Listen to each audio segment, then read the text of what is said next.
This channel does not promote any violent, harmful, or illegal activities. All content provided by this channel is meant for an educational purpose only.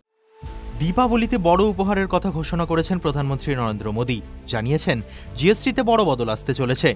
শোনা যাচ্ছে GST council স্বাস্থ্য বীমা এবং জীবন বীমার প্রিমিয়ারের উপর থেকে GST প্রত্যাহার করে নিতে পারে। এই খবরে অনেকেই উচ্ছ্বসিত, তবে বিশেষজ্ঞরা অনেকে বলছেন এতে লাভ নয়, বরং আখেরে ক্ষতি হতে চলেছে বীমা গ্রাহকদের। তাদের খরচ আরও বাড়বে। কেন একথা বলছেন তারা? কি যুক্তি রয়েছে নেপথ্যে? দীর্ঘদিন ধরেই স্বাস্থ্য বীমা এবং জীবন বীমার প্রিমিয়ামের উপর থেকে জিএসটি তুলে নেওয়া বা জিএসটি কমানোর দাবি জানানো হচ্ছে। এবার মন্ত্রিসভার তরফেও জিএসটি কাউন্সিলকে প্রস্তাব দেওয়া হয়েছে। জল্পনা এটাই যে জিএসটি কাউন্সিল কেন্দ্রের প্রস্তাব মেনে প্রবীণ নাগরিকদের স্বাস্থ্য বীমার প্রিমিয়ামের উপর থেকে 18% জিএসটি তুলে নিতে পারে। জীবন বীমার ক্ষেত্রে সকল গ্রাহকদেরই জিএসটিতে সম্পূর্ণ ছাড় দেওয়া হতে পারে।